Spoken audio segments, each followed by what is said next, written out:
پانی بھی پی لیا، اب جا کر روٹیاں ڈال لو، باقی کام ہو گیا ہے۔ ماما، اس کی صدائے احتجاج بلند ہوئی۔ میں عفیفہ نفیس، جس نے سال بھر پہلے کالج میں قدم رکھا ہے، روٹیاں بناؤں گی؟ کیا واقعی میں روٹیاں بنا لیتی ہوں؟ اس نے دونوں ہاتھ پھیلا کر حیران نظروں سے ماما کو دیکھا، اور ماما نے اس سے بھی زیادہ حیران نظروں سے اسے۔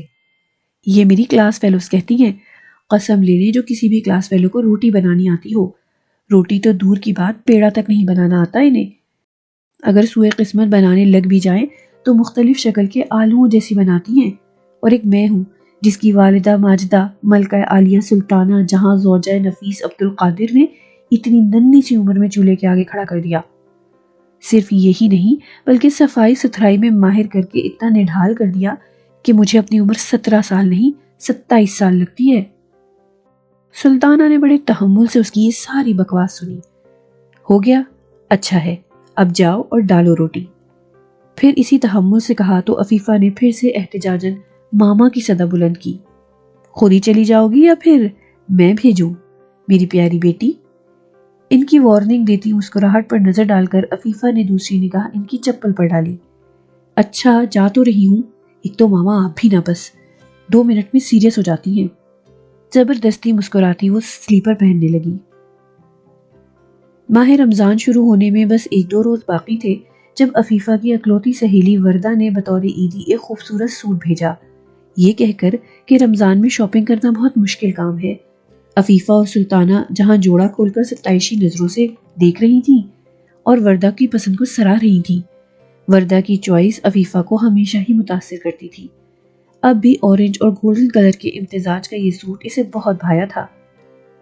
عفیفہ، تم بہت سوگلے کام کرتی ہو، ٹیبل سے برتن اٹھا کر یوں سنک میں رکھ کر دھونے لگتی ہو، سارا سنک بھر جاتا ہے، پھر ہاتھ مار مار کر کچرا نکالو تو پانی آگے جائے۔ مجھے بہت گھن آتی ہے ایسے کاموں سے۔ بندہ برتن اچھی طرح صاف کر کے دھوئے، یہ سوگل پنا بھی نہیں ہوتا۔ آپا نے نان سٹاپ بولتے ہوئے انٹری ماری، مگر جوڑے کو دیکھ کر ٹھٹکی۔ ستائش آنکھوں میں اتری اور پھر آگے بڑھ کر سوٹ اٹھا لیا۔ یہ سوٹ اپنے خریدار کا نام اپنے منہ سے بتا رہا ہے، یقیناً وردہ نے بھیجا ہوگا۔ استفہامیہ نظروں سے عفیفہ کو دیکھا۔ عفیفہ نے مسکرا کر اس بات میں سر ہلایا اور پھر آپا نے اورنج دوپٹہ کھول کر سر پر اوڑھ لیا۔ ٹھوڑی کے نیچے سے دونوں اطراف کے پلو داہنے ہاتھ سے پکڑ کر مسکرا کر عفیفہ کو دیکھا۔ کیسا لگ رہا ہے؟ عفیفہ لب دبا کر مسکرائی۔ سلطانہ نے بھرپور انداز میں اسے گھورا۔ آپا کے پوچھنے پر اس نے معمول کا جملہ دہرایا، بہت اچھا آپا۔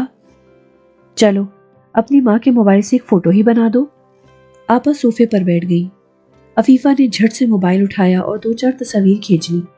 آپا نے مسکرا کر دوپٹہ اتارا اور جوڑا تہہ کر کے ڈبے میں ڈال دیا۔ عفیفہ موبائل میں گھس چکی تھی۔ عفیفہ، ماں کی تنبیہی پکار پر وہ ہڑبڑائی۔ جی جی جی جی جی ماما۔ وہ فوراً سے پہلے سیدھی ہوئی۔ میں نماز پڑھنے جا رہی ہوں، کوئی الٹی سیدھی حرکت کی نا تو مجھ سے برا کوئی نہ ہوگا۔ کوئی کپڑے استری کرنے والے ہیں، جا کر وہ نپٹا دو۔ ماں تھی نا، اس کی رگ رگ سے واقف تھی، سو تنبیہ کر کے کمرے سے نکل گئی، مگر دیر ہو چکی تھی۔ آپا کی تصویریں تمام چچا زاد اور پھپھو زاد تک پہنچ چکی تھی۔ ماں کے جاتے ہی عفیفہ اچھل کر ان کے برابر میں آ بیٹھی۔ یہ دیکھیں آپا، رشنا آپی، سرمد بھائی، کاشف، ہنا وغیرہ، آپ کی تصویریں کتنی پسند آئی ہیں۔ ہے سچی؟ وہ بچوں کی طرح خوش ہو کر موبائل پر جھکی اور بڑے شوق سے کارٹونوں کے ہنستے چہرے ایموجیز دیکھنے لگی۔ ہنسی ضبط کرنے کی کوشش میں عفیفہ کا شفاف سفید رنگ گلابی پڑ گیا۔ ماہ مبارک کا ہر لمحہ نور بکھیرتا گزر رہا تھا، ہر ساتھ قربت الہی کا موقع بخشتی تھی، ہر پل نے صدائے مغفرت بلند کی اور سمیٹنے والوں نے بہت کچھ سمیٹا تھا۔ سالانہ معمول کے مطابق آخری عشرے کی پہلی افطاری ان کے گھر تھی، جس میں صرف چھوٹی پھپھو اور چچا کی فیملی مدعو تھی۔ سلطانہ نے عفیفہ اور آپا کی بھرپور مدد سے سب کچھ گھر پر ہی تیار کیا تھا۔ ان کے ہاتھ کے ذائقے کے وہ سبھی معترف تھے۔ افطاری اور نماز مغرب کے بعد وہ سب کھانے سے بھرپور انصاف کر رہے تھے اور اسی انصاف کے ساتھ سلطانہ کی تعریف بھی کر رہے تھے۔ کھانے کے بعد والدین گھروں کو لوٹ گئے اور بچوں کو سلطانہ نے روک لیا تھا، جو نماز عشاء کے بعد لاؤنج میں آ بیٹھے۔ ماما، بابا اور آپا اپنے کمرے میں جا چکے تھے۔ لاؤنج میں بیٹھا ٹولہ باتوں میں مشغول ہو چکا تھا اور خیر سے سحری کی خبر لانی تھی۔ کیونکہ جب وہ سب اکٹھے ہو جاتے تو نیند کو چھٹی دے دیتے۔ باتوں کا سلسلہ چلتے چلتے آپا تک جا پہنچا۔ ویسے یار عفیفہ، وہ تصویریں کمال کی تھیں۔ چچا زاد روشنا نے کہا تو سب کے قہقہے بلند ہوئے۔ چچا کے سارے بچے بہت ہی بدلحاظ ہو گئے تھے۔ دولت کی دیوی سب کے ہی تیور بدل دیتی ہے۔ اتنی مضحکہ خیز تصویریں بھی نہیں تھی جتنا آپ لوگ ہنس رہے ہیں۔ عفیفہ پچھتائی تھی وہ تصویریں سینڈ کر کے۔ یار ہم کب مضحکہ خیز کہہ رہے ہیں، ہنسی تو اس بات پر آتی ہے کہ آپا یہ جو چونچلے کرتے ہوئے اپنی عمر بھی نہیں دیکھتی۔ ہنا نے کہا۔ صحیح کہہ رہی ہو ہنا، پچھلے سال آپا ہمارے گھر آئی ہوئی تھی رہنے، اسی دوران ایک شادی آ گئی۔ انہوں نے اسپیشل پھپھو کو انوائٹ کیا۔ میں نے آپا کو ان کی عمر کے لحاظ سے تیار کر دیا، مگر اللہ، آپا کی تسلی ہی نہیں ہوئی۔ بار بار آئینے میں دیکھتی، رنگ ماٹھا لگتا تو پاؤڈر لگا لیتی۔ آپا کا تو بس نہیں چل رہا تھا کہ پوری ڈبی لگا لیں اور معجزاتی طور پر منٹوں میں گورے ہو جائیں۔ چھوٹی پھپھو کی زوبیا کی بات پر پھر سے قہقہا ابلا۔ بالکل، آپا کی موجودگی میں کوئی کر تو لے اسکن پالش یا فیشل، ساتھ ہی شروع ہو جاتی ہے۔ میرے پاؤں کتنے گورے ہیں، میں پورا مال گھوم کر بہترین جوتا سلیکٹ کرتی ہوں۔ پچھلی عید کی بات ہے، میں اتنی خوبصورت سینڈل لے کر آئی، آپا وہی موجود تھی۔ آپا کو دکھائے تو آپا نے فوراً اپنے پاؤں میں پھنسا لیے۔ مجھے تب تو بہت چڑھی، مگر لحاظ کر گئی، اور صرف اتنا ہی نہیں، پوچھنے لگی کہ کیسا لگ رہا ہے۔ اب بندہ بھلا کیا کہے انہیں۔ عفیفہ کو روشنا آپی کا مذاق اڑاتا انداز برا لگا، حالانکہ وہ خود بھی اس میں شامل تھی۔ دل ہی دل میں سہی، مگر ہنسی تو وہ بھی تھی آپا کی حرکتوں پر۔ آپا اتنی بھولی نہیں ہے، شاید جان بوجھ کر ایسا کرتی ہیں، وگرنہ جب مہمان آئے ہوں یا آپا خود کہیں جائیں تو کتنی سوبر لگتی ہیں۔ سرمد بھائی بولے، گویا سب نے تہیہ کر لیا تھا پورے دن کی عبادتوں اور نیکیوں کا اجر غیبت کر کے گنوا دینے کا۔ باقی آپا نامہ بعد میں، عفیفہ جو چاٹ بچی ہوئی ہے وہ لے آؤ، ذرا ریفریشمنٹ ہی ہو جائے۔ عفان کے کہنے پر وہ اٹھی، دروازہ کھول کر جیسے ہی قدم بڑھائے کسی سے ٹکراتے ٹکراتے بچی۔ پیچھے دروازہ خود بخود بند ہو گیا تھا۔ آپ آپا کو سامنے دیکھ کر اس کے اوسان خطا ہوئے۔ اف، نہ جانے آپا نے کیا کچھ سنا ہوگا۔ وہ شرمندگی کے اتھاہ سمندر میں ڈوب گئی۔ آپا آپ رو کیوں رہی ہیں؟ بے انتہا نادم دھڑکتے دل کے ساتھ اس نے آپا سے پوچھا۔ جواباً آپا نے آنسو بھری آنکھوں سے اسے لمحے بھر کو دیکھا اور اگلے ہی لمحے مڑ کر اپنے کمرے میں چلی گئی۔ وہ کچھ دیر پشیمان سی کھڑی رہی، پھر انگلیاں چٹکھاتی واپس کمرے میں آ گئی۔ کیا ہوا؟ اس کی اتری ہوئی پریشان صورت دیکھ کر سب نے یکدم پوچھا۔ وہ آپا تھی یہاں، جب میں باہر نکلی آپا نے سب کچھ سن لیا ہے۔ چند ثانیے کے لیے گمبھیر خاموشی چھا گئی، سب ایک دوسرے کو استفہامیہ نظروں سے دیکھنے لگے اور پھر کندھے اچکا گئے۔ تو پھر کیا ہوا؟ کھا تھوڑی جائیں گی؟ اب کیا ہو سکتا ہے، جاتے ہوئے سوری کر لیں گے۔ کس نے کہا تھا چپ چپ کر دروازے سے کان لگا کر باتیں سنیں؟ کتنی غیر اخلاقی حرکت ہے، جیسے وہ خود تو بڑی اخلاقی حرکت کر رہے تھے کچھ دیر پہلے۔ اچھا ہوا سن لیا تو، کم از کم آئندہ ایسی حرکتیں کرنے سے تو باز آ جائیں گی نا۔ لمحہ بھر کے لیے سب نے اس بات کو چٹکیوں میں اڑا دیا تھا۔ عفیفہ کو بے انتہا شرمندگی اور دکھ نے آن گھیرا۔ اس نے عفان کی طرف دیکھا، وہ بھی خاموشی سے لب بھیجے پشیمان بیٹھا تھا۔ دونوں نادم کھڑے ماما کی قہر بار نظریں سہ رہے تھے۔ ہار کر عفیفہ نے زبان کھولی۔ ماما، آپ کی یہ نئے برانڈ کی گھوریاں مجھے کیا سمجھانا چاہ رہی ہیں، مجھے قطعاً پتہ نہیں چل رہا، کیونکہ آپ کی اس قسم کی گھوریاں کبھی نظروں سے نہیں گزری، اس لیے میں ان کے رنگوں رازوں سے قطعی نابلد ہوں۔ پلیز آپ ان گھوریوں کو الفاظ کا روپ دے دیں تاکہ میں جان سکوں کہ آپ۔ Shut up! ماں کی دھاڑ پر وہ اچھلی اور پھر خاموش ہو گئی۔ ذرا سی بھی شرمندگی ہو رہی ہے تم لوگوں کو؟ سلطانہ نے شہادت کی انگلی اور انگوٹھے کے درمیان ذرا سا خلا رکھ کر اشارہ کرتے ہوئے پوچھا۔ اگر آپ اتنا اصرار سے کہہ رہی ہیں تو ذرا سی شرمندگی تو ہو ہی جائے گی۔ عفان نے پاؤں زور سے عفیفہ کے پاؤں پر مارا۔ جس سچویشن میں ماں کو رام کرنا چاہیے تھا وہ مزید تپائی جا رہی تھی۔ عفیفہ تم بس چپ ہو جاؤ، ایک لفظ نہ نکلے زبان سے۔ اور جملہ؟ کھجلی ہوتی زبان سے وہ بے ساختہ کہہ گئی اور پھر بوکھلا کر ادھر ادھر یوں دیکھنے لگی جیسے کوئی چیز ڈھونڈ رہی ہو۔ سلطانہ نے پاس رکھا کشن پوری قوت سے اسے دے مارا، جس نے جا کر سیدھے اس کے ماتھے کا بوسہ لیا۔ اگلی بار اس کی جگہ جوتا ہوگا اگر جو ایک لفظ زبان سے نکلا تو۔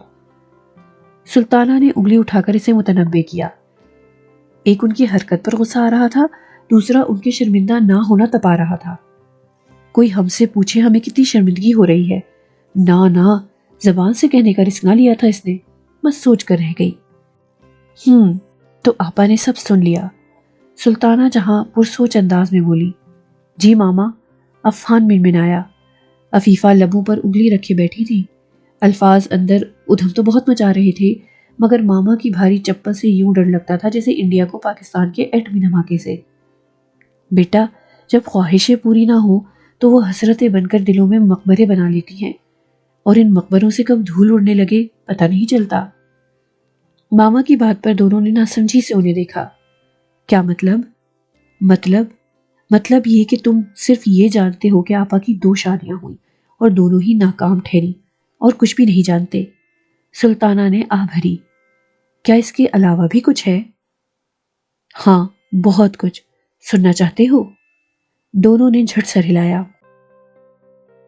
رابعہ 2 بھائیوں اور ایک بہن کی بڑی آپی تھی، پہننے اوڑھنے سجنے سورنے کی بے حد شوقین، مگر ان کا یہ شوق ابا کی سخت گیر طبیعت کی نظر ہوا۔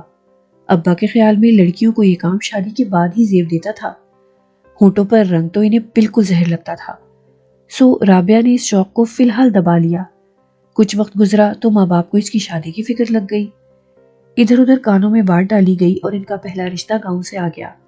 ابا کو لوگ بھلے لگے اور لڑکا بھی۔ 3 بہنوں کا اکلوتا بھائی تھا۔ ابا نے کچھ لوگوں سے پوچھ گچھ کی جو انہیں جانتے تھے اور رشتہ پکا کر دیا۔ منگنی کی سادہ سی رسم میں اس کے لیے بہت سی چیزیں آئی تھیں، بیوٹی بکس، جیولری، زرتار لباس، مگر اماں نے اٹھا کر سب صندوق میں رکھ دیا۔ وہ دل محسوس کر رہ گئی۔ کچھ ہی عرصے بعد شادی کی تیاریاں شروع ہوئیں۔ یہاں بھی اذن مل گیا کہ ساری دنیا چاہے چلی جائے جہیز خریدنے، مگر رابعہ نہ جائے۔ اس طرح بڑوں کے سامنے جھجک کھل جاتی ہے، مگر بھلا ہوا ماں کا جنہوں نے اپنی پسند کی آڑ میں اس کی پسند کے کئی جوڑے خریدے۔ آخر وہ دن بھی آن پہنچا جب وہ خوب دل لگا کر سجی تھی، اپنا پور سجایا تھا۔ مہندی لگانے والی لڑکی کو خاص تاکید کر کے بھرے بھرے ڈیزائن بنوائے۔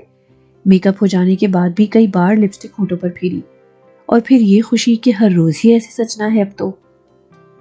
وہ سسرال آباد کرنے گاؤں آ گئی۔ ابراہیم خاصا وجیح شخص تھا، مگر بے حد سنجیدہ اور گمسم طبیعت کا مالک۔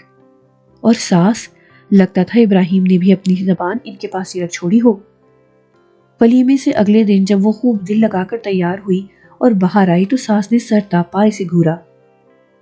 تیرے کو پتا ہے نا اس گھر میں 3 کنواری چھوکریاں ہیں؟ جی، وہ منمنائی۔ تو دیدوں کا پانی مر گیا ہے کیا؟ ایسی چھمک چھلو بن کر چھن چھن کرتی پھرے گی تو شوہر کی نظریں ساتھ میں گھومیں گی۔ جوان جہان بیٹیوں کے سامنے یہ بے حیائی میری برداشت سے باہر ہے۔ جا یہ تھوبڑا صاف کر کے آ۔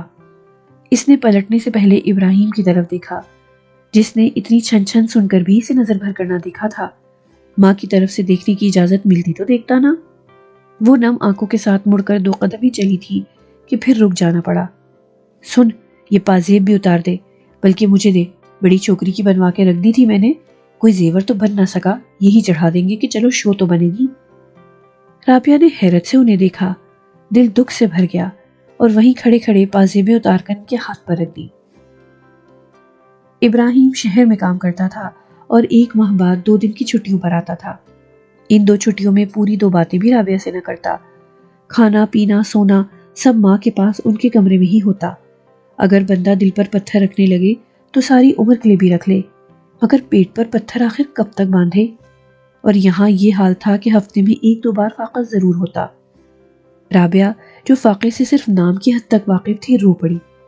ماں کی گود بھی بھگوئی اور ابا کے ہاتھ کی پشت بھی۔ وہ پھر سے صبر کا درس دے کر بھیج دیتے۔ ایک اور چیز تھی جس نے اسے بے حد عاجز کر دیا تھا۔ وہ خود بے حد سلیقہ مند تھی، صفائی پسند، مگر یہاں صفائی ستھرائی سے قطعی نابلد لوگ تھے۔ اگر ناشتے کے برتنوں پر دوپہر تک مکھیاں بھنبھنا رہی ہیں تو ان کی بلا سے بھنبھناتی رہیں۔ صبح کو جھاڑو پوچھا لگا کر ذمہ داری پوری کر دی، باقی پورے دن میں چاہے آندھی سے گھر اٹ جائے یا بارش ہولیا بگاڑ دے، کسی کو پرواہ نہیں۔ جس کو گھناتی ہو وہ خود کرے، مجبوراً اسے ہی کرنا پڑتا۔ ارد گرد کی ہمسایہ بھی بھتیرا کہتی اور اپنی شامت بلواتی۔ اس کی ساس پورے پنڈ میں لڑاکا پٹاخہ کے نام سے مشہور تھی، سو کوئی کم ہی ادھر کا رخ کرتا۔ میل جم کر سیاہ ہو چکے کنگھوں سے لے کر چھچڑے بن چکے تولیے تک ان کا سلیقہ خوب دکھتا تھا۔ رابعہ کا دھم گھٹنے لگا تھا، اسے لگتا وہ کسی سیلن زدہ سے گہرے کنویں میں دھکیل دی گئی ہو۔ بات بات پر لڑائی مار کٹائی، کاش کچھ تو تہذیب ہوتی۔ شادی کو 7 ماہ ہو چکے تھے جب وہ میکے رہنے آ گئی۔ اب کی بار وہ پورا مہینہ رہی تھی، اور شادی کے 8ویں مہینے جب وہ واپس جانے کی تیاری کیے بیٹھی تھی، طلاق کا پروانہ اسے مل گیا۔ ابراہیم نے شہر میں ہی کہیں دوسری شادی رچا لی تھی۔ ہر کوئی شاکڈ رہ گیا، یہ اچانک کیا ہو گیا؟ اور پھر وہ سارے لوگ جنہوں نے رشتہ طے ہوتے وقت ان کی گواہیاں دی تھی جاگ گئے۔ توبہ توبہ، کہاں پھنسے تھے جا کے؟ ایسی چنڈال عورت جس نے اپنی ساس کی مار مار کر ٹانگ توڑ دی تھی، وہ بھلا بہو کو کیا بخشتی ہوگی؟ ہم تو بھائی پہلے ہی کہتے تھے اس عورت کے ساتھ نبھا اوکھا ہی ہوگا کسی کا، جب اس لیے نہ کہا کہ یہ نہ کہہ دیں کہ ہمارے رشتے میں روڑے اٹکا رہے ہیں۔ خیر، اب کیا ہو سکتا تھا؟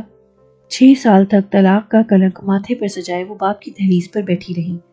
طلاق یافتہ تھی نا، شوخ رنگ پہننا بھی گناہ ہو گیا تھا۔ ان 6 سالوں میں چھوٹے تینوں بہن بھائیوں کے فرض سے فارغ ہو کر ابا ابدی سفر کو روانہ ہو گئے تھے۔ اس پر سب نے دوسری شادی کے لیے دباؤ ڈالنا شروع کر دیا۔ اب چونکہ گھر میں بھابیاں بھی آ چکی تھیں اور ابا بھی نہ رہے تھے، تو اسے بھی ایک گھر کی ضرورت تھی۔ رئیس احمد اچھے کھاتے پیتے گھرانے کا شخص تھا، 4 بچوں کا باپ تھا، سب سے بڑا بیٹا شادی شدہ اور بال بچوں والا تھا۔ خیر، اپنے گھر کی چاہ میں اس نے رضامندی دے دی۔ سادگی سے نکاح کی تقریب کے بعد ہلکے پھلکے میک اپ میں وہ رئیس کے گھر آ گئی، جہاں کسی بھی بچے نے اسے قبول نہ کیا۔ دیکھو رابعہ، اب یہ تمہارا بھی گھر ہے اور تمہیں بھی ادھر ہی رہنا ہے۔ اس گھر میں بیٹا بہو بھی ہیں اور 2 جوان لڑکیاں بھی جن کی تم ماں ہو، سو پلیز یہ میک اپ شیک اپ والا سسٹم ختم سمجھو۔ رئیس نے اس سے پہلی بات ہی یہ کی تھی۔ اس بات کی طرف تو اس کا بھی دھیان تھا، مگر جب کبھی دل کرتا تو کاجل لگا کر ہلکی سی لپسٹک لگا لیتی، مگر اس کے بعد بہو کی تمسخر سے بھری نظروں کو سہنا آسان تھا کیا؟ وہ حیران ہو کر سوچتی کہ اس کے سجنے سورنے کے دن ختم ہو گئے، مگر شروع کب ہوئے تھے اسے خبر ہی نہ تھی۔ زندگی کو معمول پر آنے میں کچھ وقت تو لگا تھا، مگر آ ہی گئی۔ گھر میں کسی چیز کی کمی نہ تھی۔ اس نے تینوں بچوں کے لیے ماں بننا چاہا، مگر وہ بنانے پر راضی نہ تھے۔ سب سے بڑا بیٹا تو ناراض تھا باپ سے، ایسے میں رابعہ کو اپنا آپ کسی مجرم سے کم نہ لگتا تھا۔ قسمت ایک بار پھر اس کے ساتھ کھیل کھیل گئی۔ شادی کو 4تھا ماہ ہی لگا تھا کہ رئیس کا ایک روڈ ایکسیڈنٹ میں انتقال ہو گیا۔ کیسے زندگی کہتے ہیں؟ وہ اپنے ہاتھوں کی لکیروں کو بغور دیکھتی جو بار بار ٹوٹتی تھی۔ عدت کے 4 ماہ 10 دن وہ مشکل رئیس کے گھر میں گزارے تھے، اور ایک بار پھر باپ کی دہلیز پر آن بیٹھی تھی۔ چھوٹا بھائی وکیل بن چکا تھا اور اپنا حصہ لے کر اچھے علاقے میں بہترین گھر بنا لیا تھا۔ بیوی رابعہ کو رکھنے پر راضی نہ تھی۔ خود رابعہ کی سلطانہ یعنی بڑی بھابھی کے ساتھ زیادہ بنتی تھی۔ سلطانہ نے اسے اپنے گھر میں رکھ لیا تھا، یہ کہہ کر کہ یہ اس کے ابا کا گھر ہے۔ رابعہ بھی وہی رہنا چاہتی تھی کہ سلطانہ بھابھی اور نفیس دونوں ہی سادہ مزاج انسان تھے، اور بچے بھی احترام کرتے تھے۔ وہ اپنے بہن بھائیوں کی تو آپا تھی ہی، ان کے بچوں کی بھی آپا بن گئی کہ والدین کی دیکھا دیکھی بچے بھی خالہ پھپھو کہنے کی بجائے آپا ہی کہنے لگے۔ اب زندگی تو گزر رہی تھی، وہ سبک رواں پانی جیسی دکھتی، مگر کون جانتا تھا کہ دل کی ناؤں نے کیسے کیسے بھنور دیکھے تھے۔ بیٹا، انسان جس عمر میں داخل ہو جائے مگر دل بچہ ہی رہتا ہے، وہی خواہش کرنا، وہی ضد کرنا۔ کسی کی خواہش اپنے وقت پر پوری ہو جاتی ہے، کسی کی مر جاتی ہے، اور کسی کی ہمیشہ زندہ رہتی ہے۔ پوری ہو جائے تب بھی، پوری نہ ہو تب بھی۔ شکر کرو کہ ان کی خواہشیں زندہ ہیں، ورنہ جیسی زندگی ان کی گزری ہے، کوئی کم ہمت عورت ہوتی تو کب کی بکھر چکی ہوتی۔ یہ آپا ہی کی ہمت ہے کہ وہ ڈہ کر پھر اٹھ گئی اور زندگی کے راستے پر چل پڑی۔ سلطانہ جہاں مدھم لہجے میں بول رہی تھی اور وہ دونوں دکھ کے عالم میں بیٹھے سن رہے تھے، عفیفہ کے حلق میں نمکین گولا ابھرا تھا۔ ماما، ہم کیسے منائیں آپا کو؟ عفان نے مدھم آواز میں پوچھا۔ مجھے نہیں پتا، اگر دل سے منانا چاہتے ہو تو 101 طریقے ہیں اور وہ مان بھی جائیں گی۔ سلطانہ کندھے اچکا کر اٹھ گئیں۔ ماما، 101 میں سے کوئی ایک طریقہ تو بتا دیں، عفیفہ نے پیچھے سے صدا لگائی۔ آئی ڈونٹ نو بیٹا جی، یہ کہہ کر چلی گئی۔ وہ چاہتی تھی کہ بچے جیسے بھی ان کی ناراضی دور کریں، ان کا خلوص ضرور شامل ہو۔ دونوں تادیر صلاح مشورہ کرتے رہے، کزن سے بھی رابطہ کیا مگر وہ جھلنا گئے۔ یار یہ کوئی اتنا بڑا ایشو نہیں ہے جتنا تم لوگوں نے بنا رکھا ہے، پر کا پرندہ ہی بنا لیا ہے، خود ہی بولنے لگ جائیں گی، اگر نہیں بھی بولتی تو کیا ہوا۔ وہ منہ لٹکا کر بیٹھ گئے، اب جو کرنا تھا دونوں نے ہی کرنا تھا۔ چاند رات تھی، بازاروں میں مخصوص ہجوم اور شور شرابہ تھا، آسمان بھی خوب تاروں بھرا تھا۔ عفیفہ اور عفان دونوں مغرب کے بعد سے شاپنگ کو نکلے تھے۔ 4 گھنٹوں کی مغز ماری کے بعد وہ تھک چکے تھے، مگر تھکن کو خود پر طاری ہونے نہیں دے رہے تھے۔ بابا ماما کو شاپنگ دکھا کر وہ آپا کے کمرے میں آ گئے۔ آپا جاگ رہی ہے؟ دونوں نے اندر جھانک کر پوچھا۔ آپا جو آنکھوں پر بازو رکھے لیٹی تھی، ان کو دیکھ کر اٹھ بیٹھی۔ ہاں بچے آ جاؤ، یہ منہ پٹاخے سونے نہیں دیتے۔ عفیفہ عفان دونوں ان کے دائیں بائیں بیٹھ گئے اور شاپنگ بیگز کھولنے لگے۔ شاپنگ دکھانی تھی آپ کو؟ عفیفہ نے گلابی رنگ کا بے انتہا خوبصورت جوڑا نکال کر ان کے سامنے پھیلایا، جس پر سلور رنگ کا کام تھا۔ رنگ اور کام دونوں ہی نہ تو بہت ہلکے تھے اور نہ بہت گہرے۔ ارے ماشاءاللہ بہت خوبصورت ہے، اور یہ رنگ تو تم پر جچتا بھی بہت ہے۔ آپا نے کھلے دل سے تعریف کی۔ بس کر دے آپا، اس باندری پر کہاں جچتا ہے کوئی بھی رنگ، اور اس میں تو بالکل اٹیلین باندری لگے گی، یہ رنگ تو میری پیاری آپا پر جچتا ہے۔ عفان نے کہہ کر دوپٹہ انہیں اڑا دیا۔ آپا نے بہت آہستگی سے دوپٹہ اتارا اور تہہ کرنے لگی۔ کیا ہوا آپا، پسند نہیں آیا؟ دونوں کو تشویش ہوئی۔ نہیں بچے، پسند تو آ گیا ہے، مگر مجھ بڈھی کے لیے کہاں مناسب ہے جھلملاتا سوٹ۔ بیٹا میری عمر تو نہیں رہی ایسے کپڑے پہننے کی۔ وہ طنز نہیں کر رہی تھی، بالکل عام سادہ انداز میں کہہ رہی تھی۔ وہ دونوں پھر سے شرمندہ ہو گئے، مگر جلد ہی عفیفہ اپنی ترنگ میں آ گئی۔ واہ، ایسے کیسے بڈھی ہو گئی ہیں آپ؟ ایسے کیسے مناسب نہیں ہے؟ ایسے کیسے عمر چلی گئی؟ میں تو کر دوں گی ایسی کی تیسی جس نے یہ کہا کہ آپا۔ عفان نے درمیان میں ہی سے ٹوک دیا، وہ بیچاری جملہ ہی پورا نہ کر پائی۔ عفیفہ تم نے ہمیشہ کی طرح اپنے بے تکے منہ سے بے تکے الفاظ کے ساتھ بے تکی بات کی ہے، سو اب خاموش ہو جاؤ۔ عفیفہ نے منہ بسورا۔ آپا یہ 2-4 سفید بال آ جانے سے آپ بوڑھی تھوڑی ہو گئی ہیں، یہ چند جھریاں عفیفہ کے 1-2 ٹوٹکوں کی مار ہیں۔ یقین کریں میرے دوست بلیو نہیں کرتے اس بات پر کہ آپ بابا کی سب سے بڑی بہن ہیں، آپ آج بھی فریش نظر آتی ہیں۔ عفان کی بات پر ان کی آنکھ کا ایک کونا ذرا سا نم ہوا۔ بے اولاد عورتیں ایسی ہی رہتی ہیں، ایسی ہی ہوتی ہیں، دکھ سے سوچا۔ لوگ کیا کہیں گے بیٹا؟